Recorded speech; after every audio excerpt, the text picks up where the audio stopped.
दुरुस्त अकीदा एक सुन्नी का, अहले सुन्नत का, आगे मसलक बाद में बने, बरेलवी बंदी, फलाना बंदी, हमें इससे कोई गरज नहीं। असल मसलक ये है कि आपकी रूह भी, आपकी तवज्जो भी खुद नबी पाक सल्लल्लाहु अलैहि वसल्लम के पास मतवज्जो होती है, जाती है। आप तशरीफ, ये गुस्ताखी है। अगर आप ये अकीदा करते हैं कि आप जिस दिन मिलाद करा रहे हैं, जब भी करा रही हैं, जहां भी करा रही हैं, वहां नबी पाक सल्लल्लाहु अलैहि वसल्लम खुद तशरीफ ले आते हैं, तो मेरे नजदीक ये नबी पाक सल्लल्लाहु अलैहि वसल्लम की बेअदबी है, गुस्ताखी है। बैतुल्लाह शरीफ आता है या आप बैतुल्लाह शरीफ के पास जाते हैं? रोजा अतहर मदीना मुनव्वरा आका सरकार आते हैं या आप जाते हैं? तो आपकी रूह भी जाती है। रूह की परवाज बहुत ज्यादा है। शहीद की रूह की परवाज बयान की गई है कि शहीद या मोमिन बंदा जो दुनिया से चला भी जाता है तो वो जहां पे होता है, जब उस पे उसके लिए दुआ की जाती है, सदका जारिया किया जाता है, तो वो मतवज्जो हो जाता है। उसकी बहुत रूह की परवाज तेज है। ये भी एक बहुत डिटेल में बयान करने वाला रूह का टॉपिक है, जिसको मैं इसमें नहीं छेड़ना चाहती। सिर्फ ये है कि अगर कोई दरूद सलाम पेश करते वक्त खड़ा होता है, आंखें उसने मूंदी हुई हैं, बाज दफा उसको अल्फाज पे भी कोई ख्याल नहीं होता कि वो क्या अल्फाज हैं, वो पहुंचा होता है जालियों मुबारकों के साथ। हम औरतों को तो वैसे भी तो इन लोगों ने बंद किया हुआ है, कोई पहुंच ही नहीं सकता।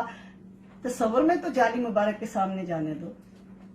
अब कोई कहीं भी जाता है, अमेरिका में बैठ के जाता है या वहां मदीना मुनव्वरा में बैठ के जाता है, तुम लोगों को क्यों किसी को मरोड़ पड़ते हैं? जाने दो। अगर वो रूहानी तौर पे ये फील कर रहा है कि वो रोजा अतर के सामने खड़ा है, जिस्मानी तौर पे भी खड़ा हो गया है, तो चीजें रूह और जिस्म की लाजम मलजूम है। तुम्हारा जिस्म गुनाह करेगा तो रूह के हिसाब होना है, तुम्हारा जिस्म नेकी करता है और रूह के साथ उसका हिसाब होता है। रूह और जिस्म को जिस दिन डिस्कनेक्ट कर दिया उसको कहते हैं डेथ। रूह और जिस्म डिस्कनेक्ट नहीं हो सकते। तो इसलिए ये रूहानी महफिलें हैं, ये रूहानी तौर पे आप तवज्जो दे रही होती हैं या आप लोग खड़े होते हो जाते हैं। तो अगर कोई नहीं खड़ा होता तो वो गुस्ताख कैसे हो गया? वो बैठा है, उसकी अपना ताल्लुक है, जो खड़ा हो गया है उसका अपना ताल्लुक है। बस यही इशू रह गए हैं। ये दो इशू मिलादुन नबी पे बड़े होते हैं। एक ये जी इस दिन उनकी डेथ भी हुई थी तो जश्न मनाया अर्श फरिश फरिश्तों ने कि हबीब से मिल गया। तो रोना किस बात का? वो जिसको उर्स कहते हैं, औलिया तक का उर्स मनाया जाता, तो इसमें तो जम हो गया। उससे आका नामदार मोहम्मद रसूलुल्लाह सल्लल्लाहु अलैहि वसल्लम और पैदाइशा आका नामदार मोहम्मद रसूलुल्लाह सल्लल्लाहु अलैहि वसल्लम, ये तो डबल चीजें हो गई 12 रबीउल अव्वल को। तो इसलिए उसमें पहनना या चढ़ावा करना या मीठा करना या उसमें नात तो हसन बिन साबित रज़ियल्लाहु तआला अन्हु से शुरू हुई थी।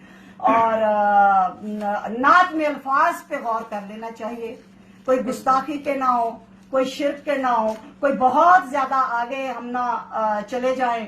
तो नाते ज्यादातर देखें, अल्लामा इकबाल ने कितनी नाते लिखी, बहुत सारे औलिया इकराम नाते लिख के गए हैं। हसन बिन साबित से सहाबा इकराम से लेके औलिया इकराम और अभी आज तक के जो नात ख्वाह हैं वो बड़ी खूबसूरत लफ्जों से लिखते हैं। जरूरी है कि इंडिया और पाकिस्तान के गानों में ठुमरियां बजानी है?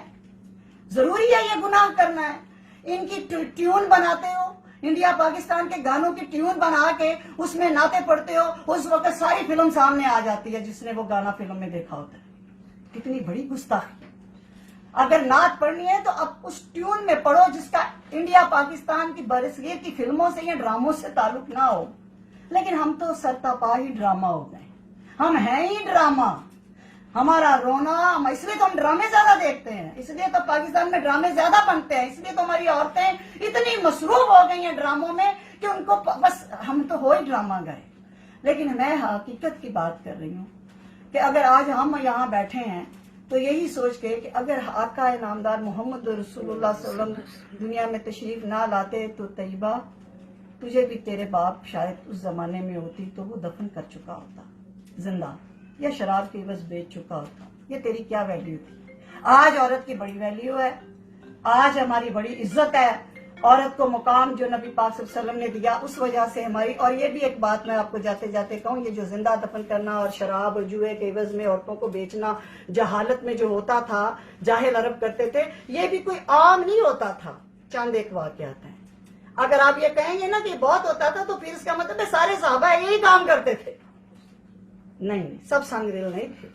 چند ایک واقعات ہوئے، جیسے آج کے دور میں چند ایک واقعات ہوتے ہیں اور میڈیا بڑھا چڑھا کے کہتا ہے نا کہ جی آگ لگ گئی، تباہی ہو گئی، فلاں ہو گئی. چند ایک واقعات ہوتے ہیں اور پاکستان کو ایسے پیش کیا جاتا ہے جیسے پاکستان میں ہر وقت دھماکے ہی ہوتے ہیں، ہر وقت مار لو. جب آپ لوگ پاکستان جاتی ہیں تو بڑا انجوائے کر رہی ہوتی ہیں. کون سا آپ کو کوئی لوٹ کے لے گیا؟ چند ایک واقعات ہوتے ہیں، میڈیا اس کو فلیئر اپ کر دیتا ہے. اسی طرح نبی پاک صلی اللہ علیہ وسلم سے پہلے دور جہالت میں جو بعد میں ایمان لے کے صحابہ کرام بھی بنے، ان سے چند ایک واقعات ایسے ہوئے تھے کہ زندہ دفن کر دینا یا شراب یا جوئے کی عوض. لیکن عورت کی کوئی ویلیو تو نہیں ہوتی تھی نا، اس کو ننگا اور برہنہ کر کے اس کی عمر کا اندازہ لگایا جاتا تھا. جب عورت بیچی جاتی تھی تو اس کو ننگا اور برہنہ کر کے اس کی عمر کا اندازہ لگایا جاتا تھا. آج ہم عورتیں، اور پھر یہ حکم آیا تھا اسلام میں آنے کے بعد کہ چھاتیوں کے اوپر چادریں ڈال لو، کیونکہ وہ چھاتیوں سے اندازہ لگاتے تھے کہ اس عورت کی عمر کتنی ہے. تو یہ ہر حکم جتنا بھی قرآن اور حدیث میں آیا اس کی پیچھے ایک ہسٹری ہوتی تھی. اور بولنے پہ ایک ٹاپک لیا جائے اور اس پہ گھنٹوں بولیں تو کم ہے، لیکن بتانا یہ تھا کہ جو کچھ بھی ملا آقا کے صدقے ملا، آقا کے صدقے ملا. روز زردے کھاتے ہو، 12 ربیع الاول کو زردہ پک جائے گا تمہارے گھر تو موت پڑ جائے گی. روز اچھے اچھے کپڑے پہنتے ہو، اب میں منگنی کرنے جا رہا ہوں اور کچھ نہیں میں کرنے جا رہا تو میں جمعے کو تو تمہارے گھر اس دن پر تو یہ کیا بدعت نہیں ہے. تم لوگوں کو عادت ہے شوشے چھوڑنے کی، پنگے لینے کی. قوم بیسیکلی ہے یہ اپاہج، مینٹلی اپاہج ہے. اللہ ماشاءاللہ، کیونکہ وہ نہ اپنا دین خود پڑھتی ہے، نہ لاجک ڈھونڈتی ہے، نہ جواز ڈھونڈتی ہے، نہ کسی سوال کا جواب ڈھونڈنا چاہتی ہے. وہ بس لکیر کا فقیر اور اس کے بعد نہیں. ہم صرف شکرانہ ادا کرتے ہیں اور ہم کہتے ہیں یا اللہ آج کا دن میرے بچے کی پیدائش سے بھی کروڑ گنا زیادہ میرا خوشیوں کے لیے. تو دعا کرو کہ ہمیں بھی اللہ کا دیدار نصیب ہو اور ہم بھی جب جائیں تو لوگ ہمارے لیے ماتم نہ کریں، روئیں نہ روئیں. تو حضرت علی کرم اللہ وجہہ کے مطابق کہ آپ نے فرمایا کہ دنیا میں اس طرح رہو کہ لوگوں کو حسرت ہو تم سے ملنے کے لیے، اور دنیا سے اس طرح جاؤ کہ جب تم جاؤ تو ساری دنیا روئے. وہ والا رونا، یہ والا نہیں کہ ہائے مر گیا تو اب پیسے کہاں سے آئیں گے، گھر کون دیکھے گا، بچے کون دیکھے گا. یہ ہم تو اپنی ضرورتوں کے لیے روتے ہیں. وآخر دعوانا الحمدللہ رب العالمین. اللہم صلی علی سیدنا مولانا محمد.